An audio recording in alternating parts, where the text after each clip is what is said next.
This is Literary Roadhouse. One short story once a week. I'm Anais. I'm Andy. And I'm Gerald. And this week we're reading Exquisite Corpse by Sadie Smith, Rebecca Curtis, Mohsin Hamid, R.L. Stein, Rivka Galchin, Nick Nicholson, Baker, Anthony Mara, David Baldacci, Elif Bodeman, James Patterson, Hanya Yanagihara, Joshua Ferris, Ben Marcus, Jenny Offhill, Adele Waldman. Okay, so wow. Published in New York Times Magazine, which introduced the story by explaining that the authors take their cue from a surrealist parlor game and take turns contributing to an original short story. I plan on breaking down each author's contribution later in the discussion, so let's just keep this short and say it opens with a man and a woman who, despite living somewhat parallel lives, never met until the day of the explosion in a cafe, presumably pre-explosion. And the story ends with the woman wearing a man's body like a suit and joining two other men in a museum in Trieste, holding their hands and walking into a painting. So that's the beginning and the end. Yeah, there's the arc. That's the arc. Very clear. It's very clear how this happens. Yeah. Like step one, two people never met. Step two, question cafe. Marks. Step three, wear someone's body. Wear someone's body, yeah. As you do. Practice orgasming at like them in a hotel. It's just a lot of unnecessary details. Okay, so why? Everyone's overall impressions. Well, I'm going to go first as Mr. Grumpy. I really didn't like it. I don't like these things. I like a story to be a story, and I've taken part in these things, and I found them in the past. I found them incredibly frustrating because there's no continuation of the arc. The voices are different. They think, right, you write your scene and they say, right, the next bit I'm going to do this, and then someone does something totally different. No, don't do that. That's wrong, and takes the story in a different direction. So from a story point of view, I don't like that. I don't like it. Full stop. Andy?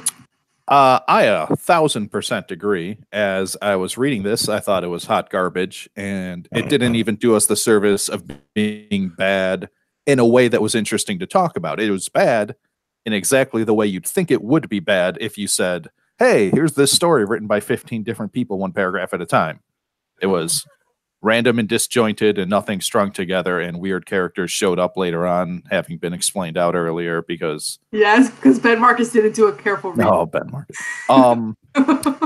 But then in the pre-show, you mentioned something that had a different perspective, so maybe I'm now trying to mentally reevaluate. Right. So what we're talking about in the pre-show is if you don't evaluate this as a story, and if you go through as each author's contribution to the game, some are better at playing the game than others. And I wonder if you take 15 renowned authors who are used to being in the cockpit of each story, they are in the control center, and all of a sudden you're like, by the way, you kind of have to work collaboratively and just kind of run with whatever somebody else gave you, and you're coming in, and was it Elif Bodeman who was second after Joshua Ferris, and like clearly didn't like Joshua Ferris' opener. Jenny Offhill, and it's like, yeah, I see what Joshua Ferris is doing, but that's not really my style, so I'm just gonna go all in on my style because I'm Jenny Offhill, who has, I think she's Department of Speculation, or is that Elif Bodeman? Maybe I'm confusing them, but it's like. When you have 15 aces all writing one story and they're all trying to be the ace, I think you're never going to get anything that makes sense. Like, you almost need like amateurs to do this, because then they're all like more cautious and they're like, oh yes, I will take this relay baton and I will very gingerly hand it off to the next person. These authors did not do that, which is why you get this like insane story. And I also like how they just outright ignore things that people put in when it doesn't like suit their interest. It's great. and I say this with like a grin on my face. We were talking about this in the pre-show too. So Andy and I have, since we were middle schoolers. I don't know when you started, Andy. I was like, I started in the 6th grade, but also I'm older than you. Right. So we started around the same time, basically. So yeah. So is this game. Online, text-based, super nerdy, where everyone just writes their own character. So in a way, it's sort of like this, except you control just your character and whatever sort of other characters are in their orbit. Or characters that aren't important, like a man's crossing the street, like that kind of thing. So we have over 10 years experience and how to pass the baton and keep the story coherent. So like it kept making me think of that. Like I kept thinking as I was reading this of like people that I've like encountered in this game where I'm just like whenever someone didn't move the plot, for example, I was like, that's like when there's like a party scene in the game and someone just shows up and all they do is get drinks all night and then they never move the plot and never make anything interesting happen. Like I just kept thinking of the game and I was like, whoa, I'm like uniquely suited to write these people, not as authors, but as game players. Yeah, and I think if you look at it from the point of view as a game and not as something to be enjoyed by the authors rather than something to be enjoyed by the readers, then I can see that it might have some validity to me anyway. Well, and I think what happens is when you have a bunch of authors who are used to being in control, who they want the story to go in their way, you're only ever going to end up with something that's like surreal, right? Like you're never going to end up with anything else but something surreal because not enough of them are respecting what came before, which we were saying in the pre-show. That's why I really appreciated in the story R.L. Stine. He undertook a Herculean effort to give order and sense to the story. And Gerald, you were saying that that was your least favorite section, the R.L. Stine, or among your least favorite. Yeah. Yeah, because he steered the story in a completely different direction and made it sort of took us out of that particular story and it changed it by becoming a film. So there were no clues about that initially, and then he said, yeah, but it's just a film. So and then the story behind the story. So I see it's very clever what he did. But as far I was going along with the different voices and the different sort of styles, and then sort of boom, it was okay. And it seemed to me a very sort of simple thing to do, just so I understand what's gone before, but I can just say cut and take the reader out of that story and take it in a different direction. See, I think it was necessary, and it looks like Andy agrees. Yeah. Well, it had become a weird, muddled, self-contradicting mess at that point. But he took it in a way that didn't invalidate anything that had happened before. He's like, oh, okay, all that stuff happened. I don't know what to make sense out of it, but let me hang that all onto this new framework. And so from a story perspective, yeah, there was no foreshadowing. It was out of nowhere. Yeah. It's hard to foreshadow into somebody else's writing. But if we were to read this as a story, that's why it's a bad story. Yeah. Right. But in terms of taking his turn, he took this big mess and he kind of laid it all out into a new framework for the next people to pick up with. And I thought that was brilliant. Right. So I think Andy hit the nail on the head when he said, if you look at this as a story, if one author had written this and all of a sudden there's a twist where there's a director going, cut, everything that came before, this is all fake, it's a movie, it'd be like, that's dumb. In service of the game, by the time R.L. Stine got it, Nicholson Baker had written something that was just so not grounded in reality that the only way you could explain it would be like, that was all fiction. That can't be real. And he still ended on a good cliffhanger in a very bumpy way. Like it's just, and he gave people names, which was helpful. Great. So actually, why don't we go through each section? Because anyone listening to this, if they didn't read it for whatever reason, might be completely confused, or they might have lost track of like who introduced what. So you might be listening to my notebook because I did it all by hand, but I loved this exercise of going through and writing what everyone did because it just, man, all right, let's just do it. Any comments before we do this amazing game thing? Well, as I was reading the story, I was like, the only way we could possibly analyze this would be as 15 small different sections. But obviously, we're not going to do that, and apparently I'm wrong. So proceed. It's as you said, it's the only way. Okay, so it starts with Joshua Ferris. I thought it was a solid opener. I don't know if you guys agree or disagree. Yeah, it was interesting. It had all kinds of little neat things. He put little hooks in there. Yeah, it was a lot of hooks without being overly specific. It was great. And so he leaves them at a cafe. The data explosion is going to happen. Okay. Then Jenny or Phil goes next.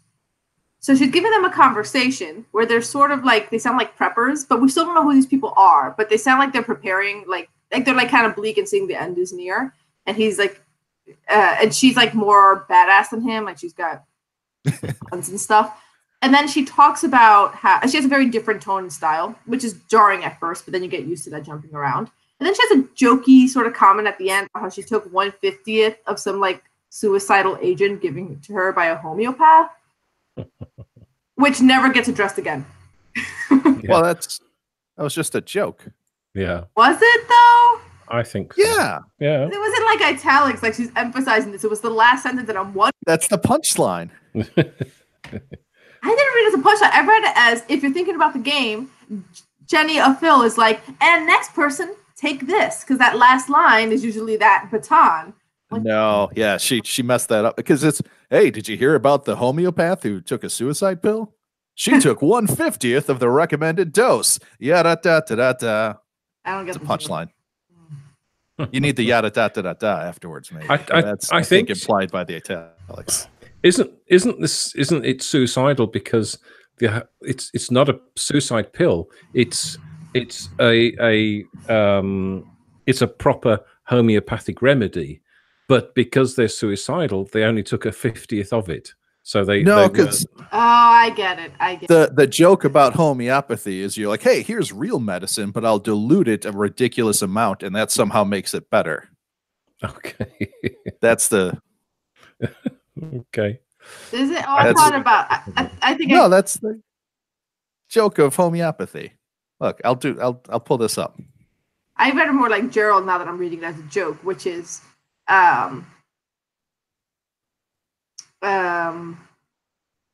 yeah, like that what they're peddling is poison. So I don't know yeah. now. I don't get it. I have Googled the closest homeopathy joke that I will provide to you for the liner notes. Okay. Okay, but if that's the case, if she's just ending on a joke. Yeah, it was not good. Jenny or Phil is doing, now, not as an author, but as a person playing this game, she is committing the sin of not moving the plot forward. Mm-hmm. She just had some stuff happened, and then no progression for the next person. Nothing. Yeah, there's no hook for anyone else. Exactly. In the game that we've played, you would not play with that person often. Yeah, that is the cardinal sin. Yeah, that exactly. She's committed the cardinal sin, and quite a few of them do this. Like, you have to move the plot. You know who moves it? R.L. Stine. Yeah, just kicks it sideways. Sideways is a direction. Oh, I see this. I see the joke in Slack. That's very good. I'll put that in the show notes. Yeah. Okay. So then it goes to Mohsin Hamid, who, having been given not much to work with previously, establishes that these two new characters are in the cafe. He brings in the waiter, who he describes as being like very injured. He's missing part of his chin from a bullet. He's got a problem with his hip. Very nice prose. And he also establishes that the narrator is in the cafe. So it's not an omniscient sort of narrator. He's in the cafe, and both the waiter and the narrator are watching these people, and these people don't notice they're being watched. So you got some intrigue. Something's happening. Decent. Yeah. Okay. That was good times. Very good. Times. Yeah. New weird character with weird characterizations. And the next person do what you want with them. Yeah. And it goes, I had taken notice of the waiter, and the waiter had taken notice of them. So there's, something's happening. Then it goes to James Patterson. He's yeah. He might be my greatest disappointment in this game. He James Pattersonized it, didn't he? Really rough. Introduced a load of stuff that wasn't really appropriate to the story. Yeah. He explains that the waiter is a mercenary soldier wounded in the Sudan. But other than that, it's all about how he, the narrator, eavesdrops, observes, records everything. He's like a writer, and he's being overwhelmed by the sensations around him. Blah, blah. Which means nothing. Nothing. He does nothing. Exactly. He contributes nothing. Okay. You don't even get an A for effort. But learn from this. Play the game better next time. Yeah. Or judging from a game perspective, are you playing the game? So my comment here for James Patterson is he dropped the ball. Okay. Yep. He did. Yep. Then it goes to Elif Batuman, who wonderfully starts hers with "But enough about me." Yeah. Because 50% of James Patterson's included the I. Yeah, and I didn't like that. That's just There's no flow from Patterson to her and her or him, and I just thought it was very clumsy, kick sideways. But also, what is Elif Batuman gonna do? James Patterson give her nothing. He's like, his last lines are, "So many competing images, so many shrill voices echoing inside my head. I feel as if I might implode." Also, before James Patterson, the story was about these two people and a waiter. And James Patterson's entire post was about the narrator's internal life. It's like none of that's relevant. Mm-hmm. It's all about him, as always. But Elif Batuman also kind of drops the ball, I think. She doesn't move it forward. They start, the woman's showing off. She's being a lifelong bad girl. He's a lifelong scholarship kid. They're talking across purposes, but there's no context. Why are they here? What purposes?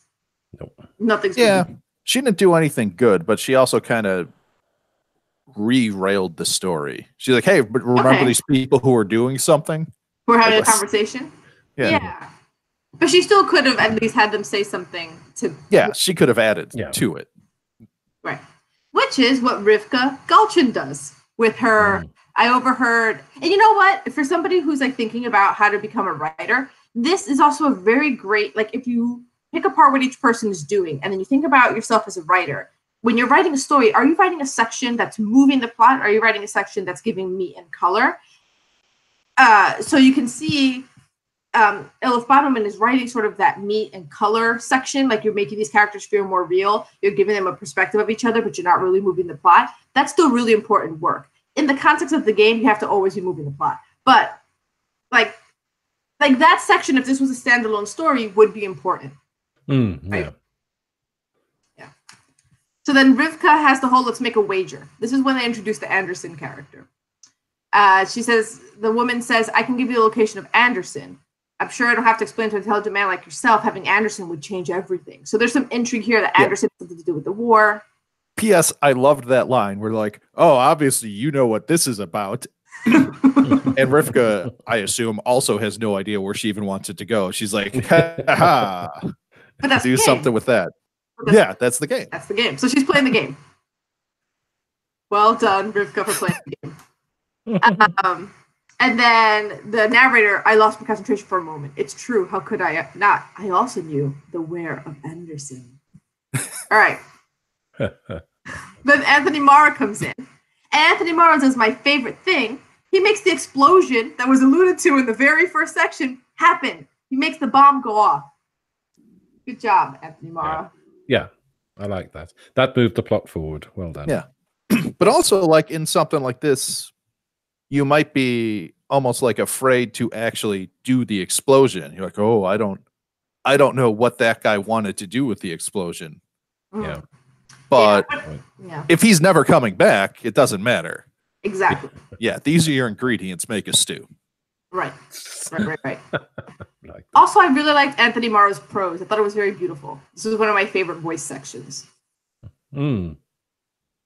I don't know if you guys have it open, but he says, then the explosion, a concussive detonation, white heat, smoke charcoaling the pink evening skies. Broken glass had repaved the road outside of the cafe with a jagged luminosity stretching from one side of the street to the other, save for an elongated patch of empty asphalt in the shape of a waving waiter. Yeah, that's very good. It's very, very good. It makes me want to read Anthony Mara. And he moved the plot forward. You can do both. Yeah. Then it went to Adele Waldman. Who I think establishes, in my reading of it, the narrator is a woman, where she says, I squinted into the crowd. Where had she gone? The woman disappears. Perhaps it was sexist that I'd expected more from him. Not that I'd expected much from either. So she establishes the man and the woman as war correspondents, journalists. She's giving them a job and a purpose for being here. And she herself is also a war correspondent, presumably not American, because of the way she talks about Americans. And that she became interested once the woman mentioned Anderson. So at least she's giving them a purpose. Yeah, it's good. Mm-hmm. Yeah, but she also, like, Anthony Marra ended in "Am I hurt?" You know, some sort of potential danger, and she's like, "Nah, I'm fine. That's that. Yeah. Everything's fine." Yeah. At least we're in the same story. That's true. We've been in the same story for about 3 sections now, which is a lot. That's good. We like that. We do. Oh, then it goes to Nicholson Baker, who for some reason goes back in time, back to the cafe pre-explosion, and does this kind of mini monologue about how Anderson had called the woman the day before, and then she's talking about how he's a man with grievances. He's still searching for the jewels in the plum cake. No one talks like this. Like, it's just a mini monologue of exposition that no one talks like this. It still doesn't answer who the Anderson is, and then she ends it with, "He told me that he's a master of disguise," and then all of a sudden the narrator's like, "The waiter." It's good. It's insane. It's so crazy. You're in a cafe full of people, and you're like, "Wait a minute, the waiter." I don't know if it's full of people, but like, why would some guy who's the linchpin to this war, named Anderson, disguise himself as the most conspicuous limping one-eyed waiter? Yes. Or I don't even know if he's got one eye, but I pretend. Yeah, he does. He has a glass eye. Okay, good. And not only that, but James Patterson, in the one sentence that wasn't about himself, the narrator, wrote about how the waiter is a Sudanese mercenary, is a mercenary who got injured into the Sudan. So that just is now invalidated. Never mind. Or that's part of his disguise. Anderson's also mercenary injured in the Sudan. Anthony Marra definitely blew up the waiter. Like, that's a blast shadow. That waiter's dead. That's why there's a cutout of the waiter, because the waiter was incinerated. Yeah. Was he? Well, it was a disguise. Right. So Nicholson Baker has committed the game sin of not reading carefully everything that came before. Or just disregarding it, which is equally. Right. Yeah. But then R.L. Stine comes in doing the good Lord's work. It's the devil's work, I tell you. Yeah. Given an insane story where a waiter may or may not have been a mercenary injured in the Sudan, who may or may not have been exploded, but is definitely a master of disguise, who also is a key figure in a war who could stop it, he decided, you know what? This sounds fake and it's a movie. So a director yells, just cut. We're going to reset this. Doing the Lord's work here, R.L. Stine, from a game perspective. And then he names everyone. The narrator is named Todd. The man and woman are named Ryan and Marla.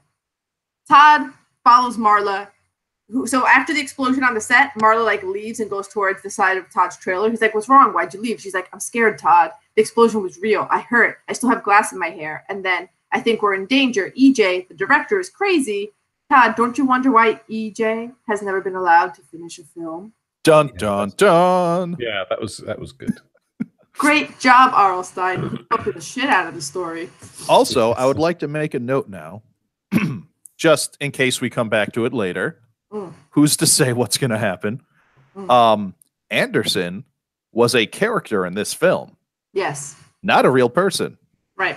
All right. I would also like to stress that the narrator is Todd, and the man in the cafe was Ryan, as established by R.L. Stine. Someone's going to get that confusing a little bit. Yeah. Yeah. Okay. Then it goes to Hanya Yanagihara, who does a good job of picking up what R.L. Stine put down initially. And she's like, "Oh, yeah, people say that the second lead in some movie that he was directing didn't overdose, but actually EJ killed him and that he has a slave."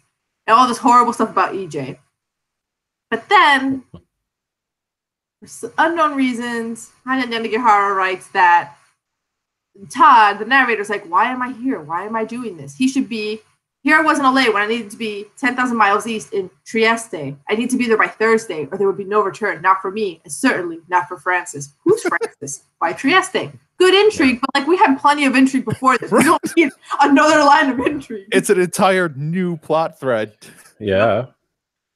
It's good. But it's not a twist of the existing plot threads. That's, I guess, the difference between R.L. Stine. R.L. Stine's like, all right, here's all this stuff.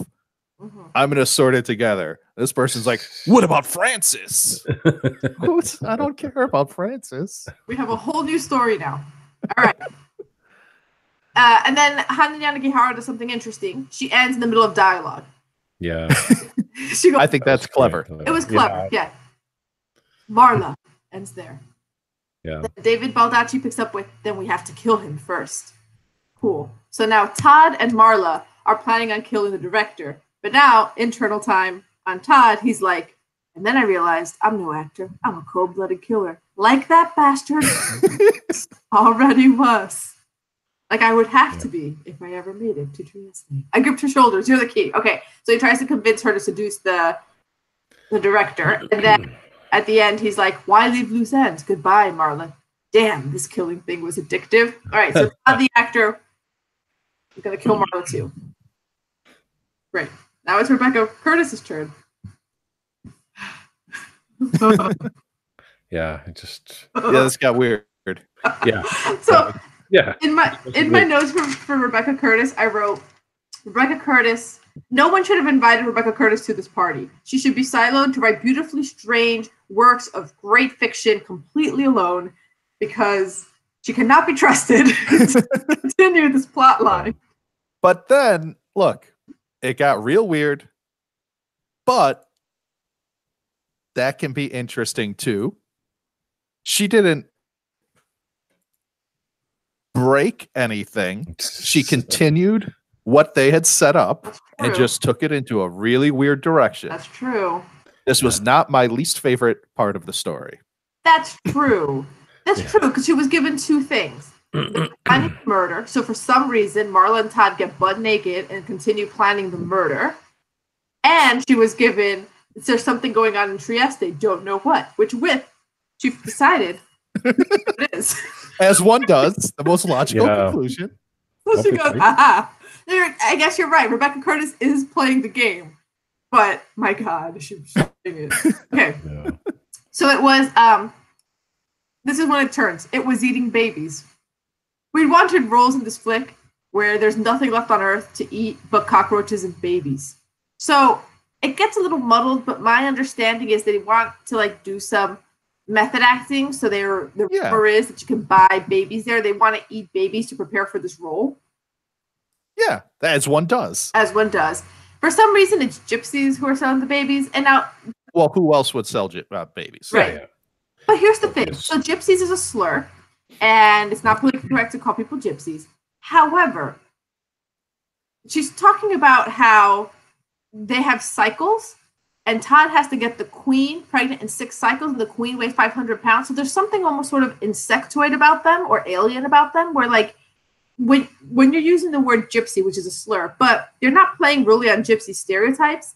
You're creating almost this sort of weird new. Well, yeah, it's like a weird new thing. It's like some alien thing. I don't know. I feel like no, everything I can say can get me in trouble.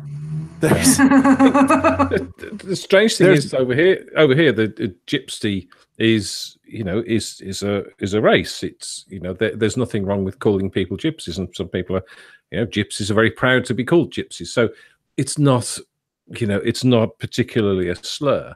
But yeah, really, I thought they preferred being called the Romani.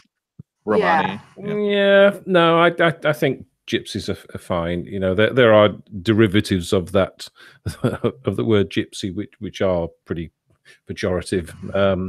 And accusing them of selling babies is probably not a good thing either. Okay, not that it isn't a harmful stereotype, but there's actual Romani people, and then there is a rich tradition of gypsies in fiction who do all kinds of weird magic stuff. Also, the gypsies don't sell babies. Remember? Right. They don't actually sell babies. They just assumed they would. Okay.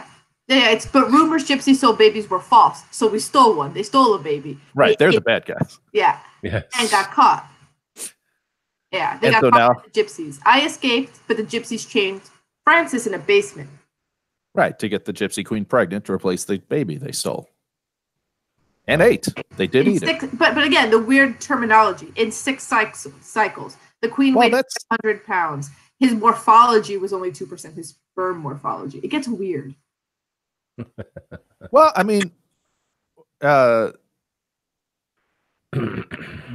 cycles are a thing. Mm. I don't know if anyone's had the talk Yeah. with you, Anais. No, they are a thing, but that's not normally the way that we. No, it's weird, but It's weird. not super I think foreign. normally.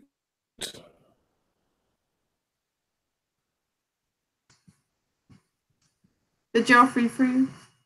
Oh, yeah, I lost Gerald, but I thought it was me. No, I'm. Yeah. Uh-huh. Yeah, I think maybe we're talking about what do they call this? Artificial insemination, but that sort of thing. Those are cycles. So I think they're talking about the construction of getting someone pregnant, of being in cycles.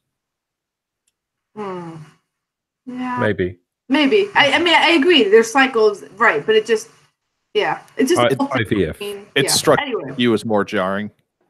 It struck me as more jarring. Just not the way we typically talk about conceiving, right? No. We went in months instead of cycles, or Yeah. Yeah. So, for a moment, can we discuss why Americans have low sperm counts? Yes, that's where I was going. Why do they have lousy sperm counts? Podcast. Due to podcasts. Yeah, it's due to Awesome. podcasts, Kindles, iPhones, and chemicals in their lousy water. Of course. Yeah.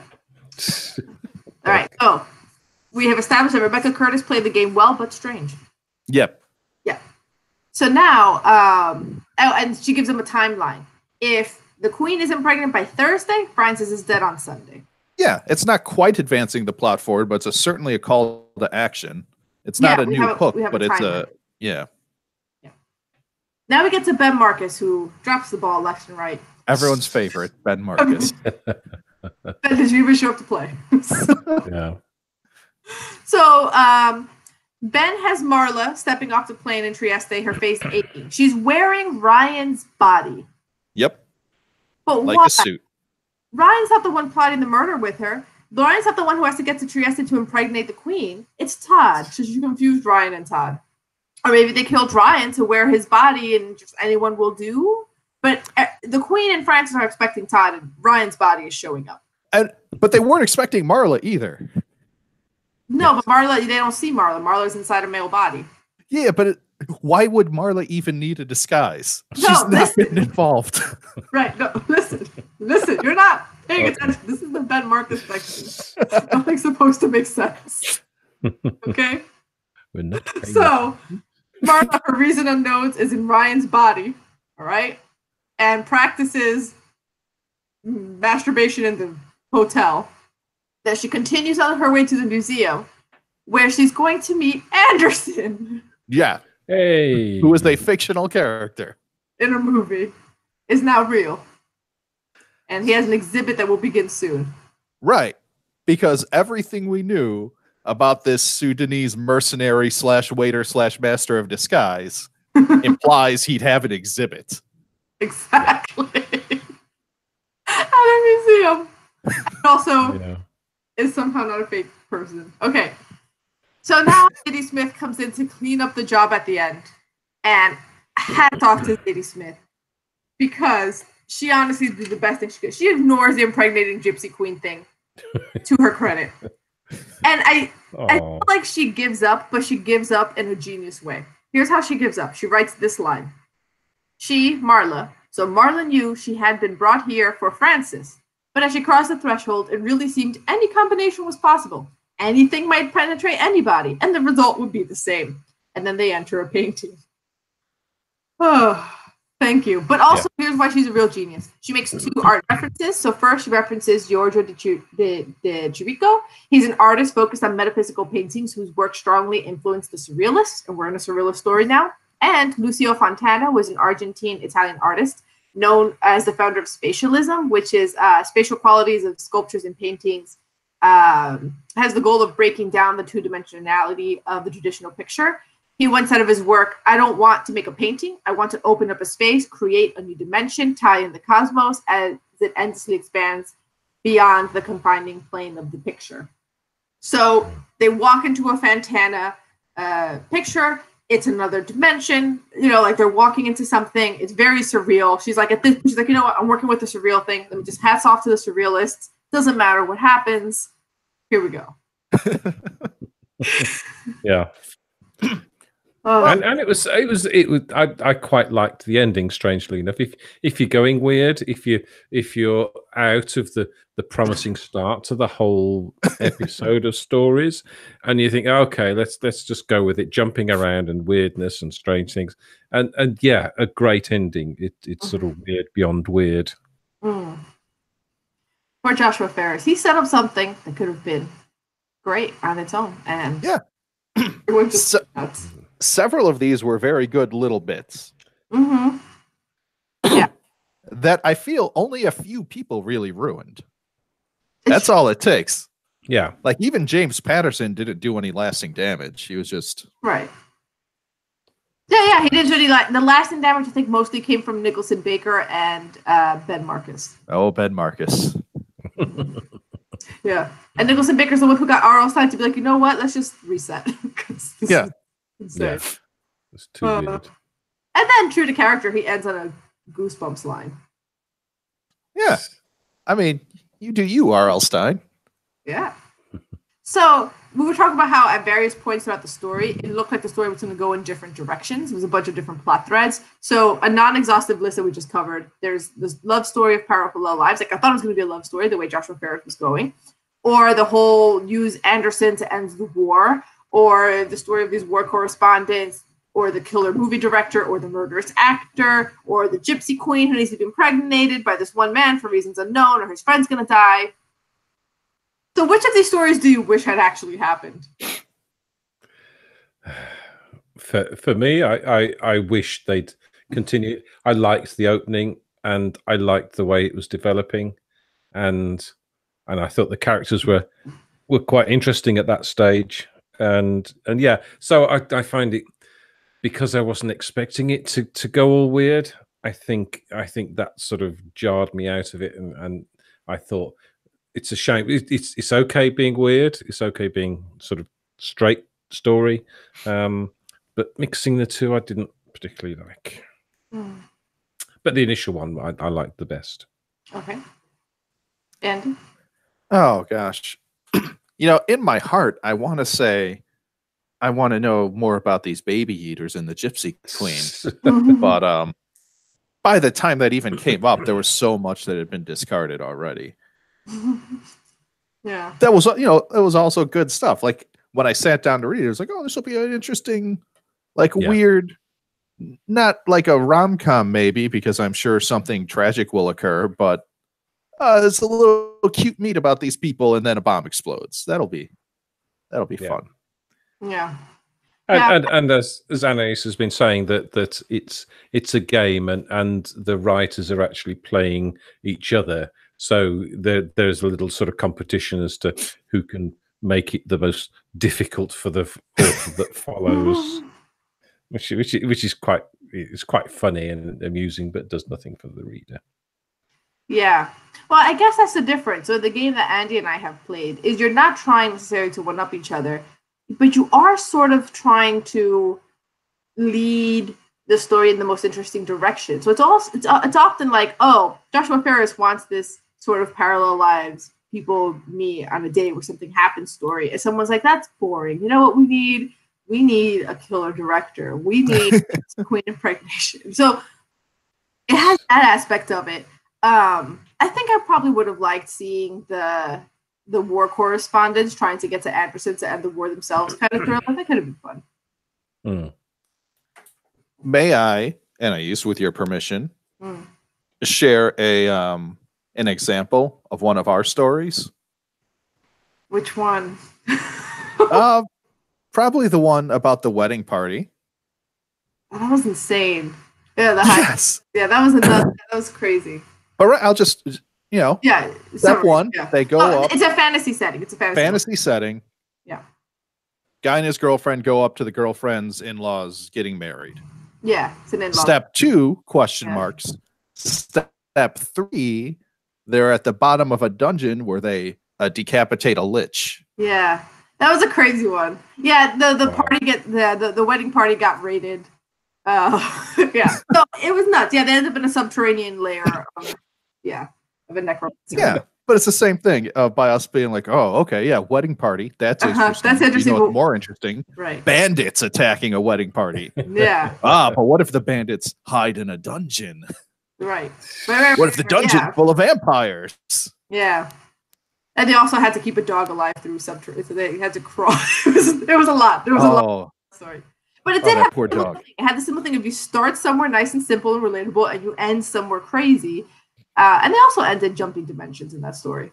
So yeah, it's a good exit. Great exit. If you don't know how you got here, portal. Yeah. J.D. Smith did. I don't know how we got here. I'm going to portal. Yeah. Yeah. So, yeah, that story was long too. The one that we did. It was one of the longer ones. Yeah. So, so we already sort of talked about like which are our favorite sections, which are our least favorite sections. I think we all sort of agree like James Patterson was our least, I guess, or Ben Marcus. Yeah, Ben Marcus. But it's for different reasons. I feel like James Patterson was our least favorite because from a story perspective, there's a certain level of exhaustion with the overemphasis on the eye, the looking inward, and I'm a writer and I'm tortured by my ability to observe things. That's just tedious from like the storytelling perspective. And then from the game perspective, it's like, Ben Marcus, can you read what happened before? Yeah. There were people who played the game with us who wrote like James Patterson, who I don't play with very much. Right. Yeah. And the Ben Marcus is nothing. You can't play with them. It's like, well. Yeah, Ben Marcus isn't even playing. He's just doing his own thing. Yeah. So, I have up the wrong questions. I copied my old questions too. Well, there's surrealists. Just ask those questions about this story. Yeah. Well, so did this turn you on 20 authors? R.L. Stein.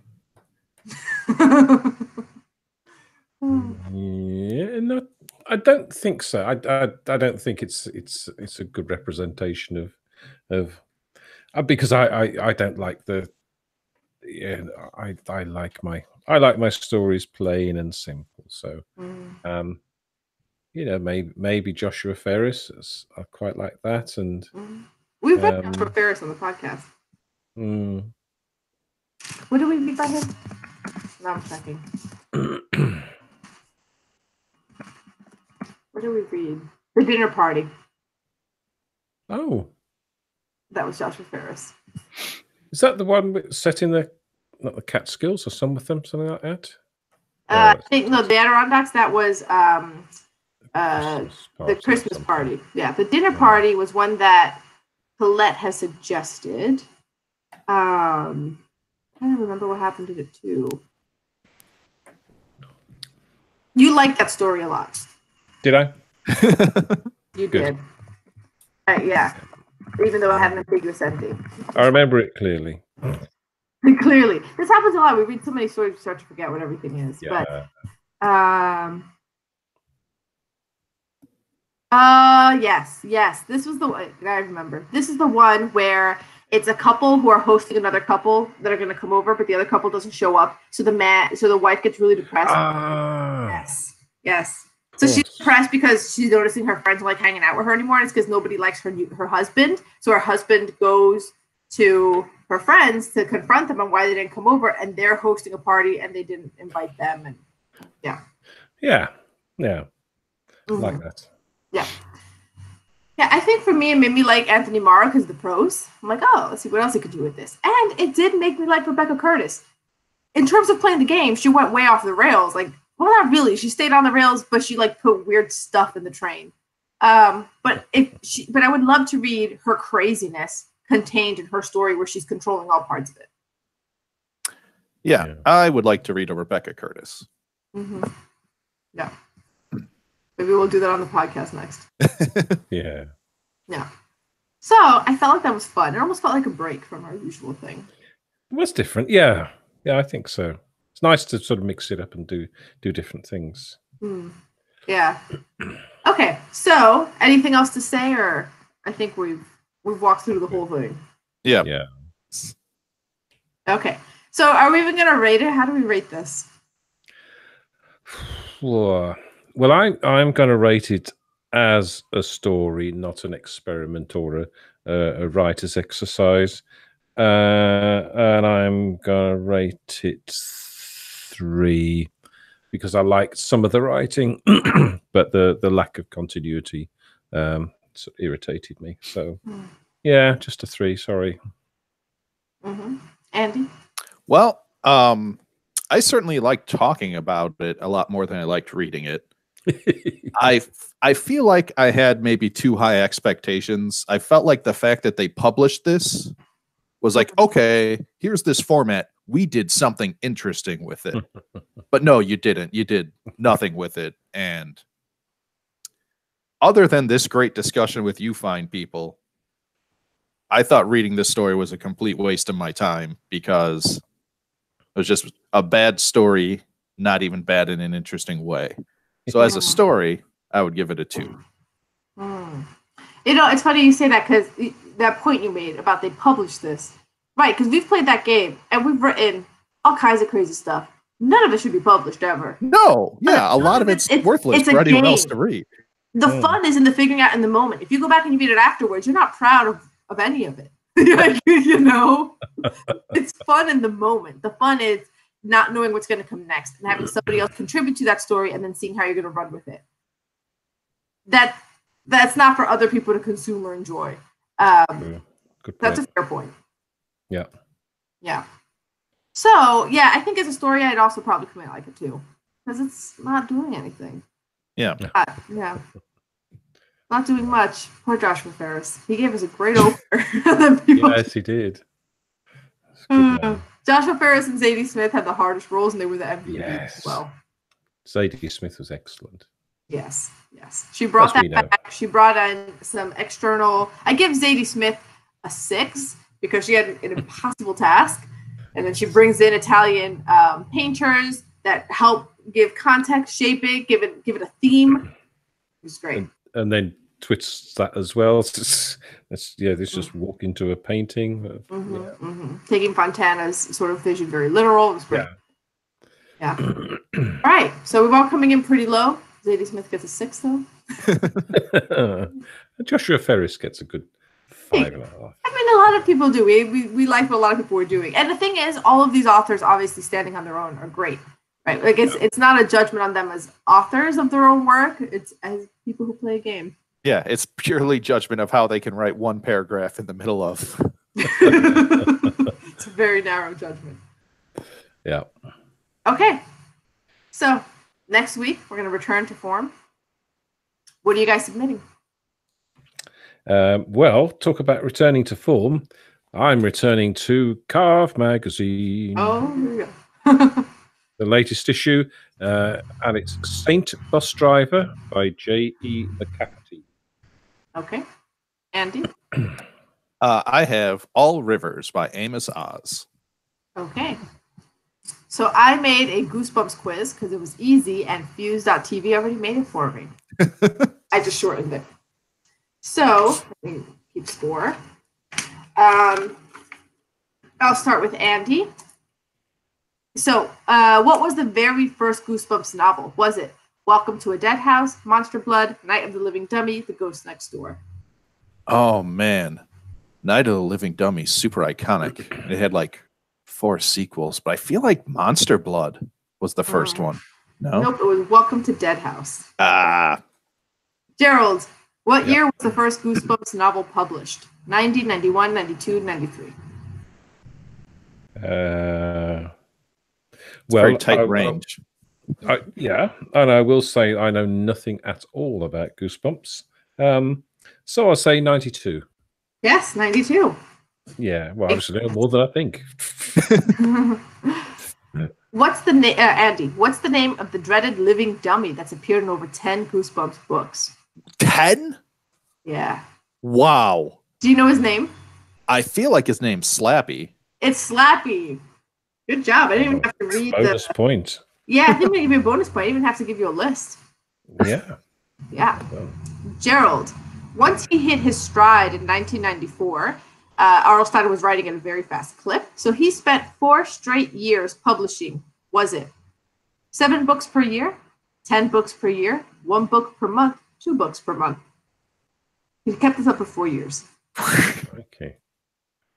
Wow.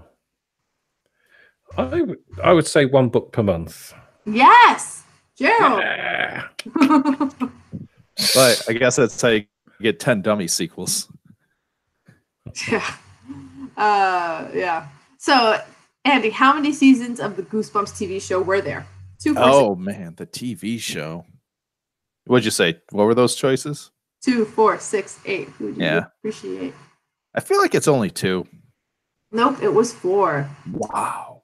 Yeah. So you guys are tied right now because Andy got that bonus point. So, Gerald, you can guess your way to a win or there's a tiebreaker. So, Okay. there is a short-lived Goosebumps parody written by someone calling themselves Are You Slime? What was the name of the parody? Was it Goose Pimples, Goosey Bumpies, Goof Lumps, Ghoul Blimps? I would say Goose Pimples. Nope, it was Goof Lumps, which is terrible. Okay. He only wrote 2 books, didn't do very well. I was going to say, I think I owned those. Really? The Goof Lumps? Goof Lumps.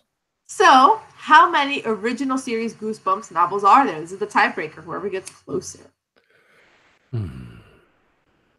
Original series Goosebumps.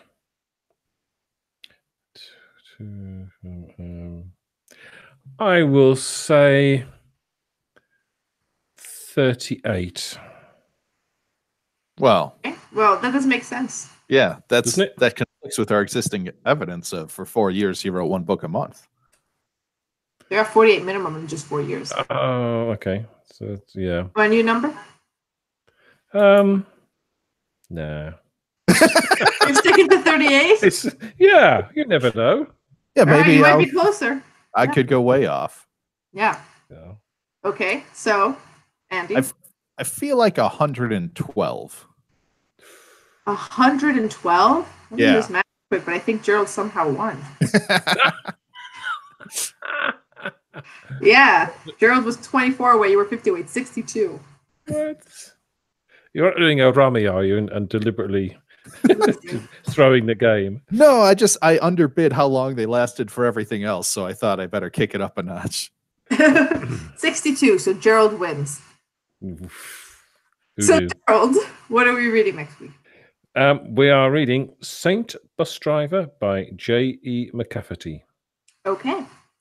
But before you go, start your own Exquisite Corpse game in our Facebook group, the Literary Roadhouse Reader, or leave your thoughts on Twitter at Roadhouse or our website, literaryroadhouse.com. Do you prefer a story written by just one author? Join the Literary Roadhouse Book Club, where we discuss a novel each month.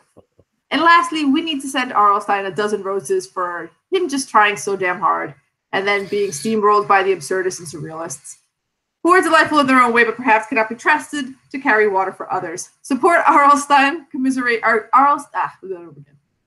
Support our R.L. Stine Commiseration Committee and podcast expenses at patreon.com/literary-roadhouse. Every bit helps. And as always, share this podcast with the 500-pound gypsy queen, whatever that is, in your life. Until next time, read a good story. Dread to think.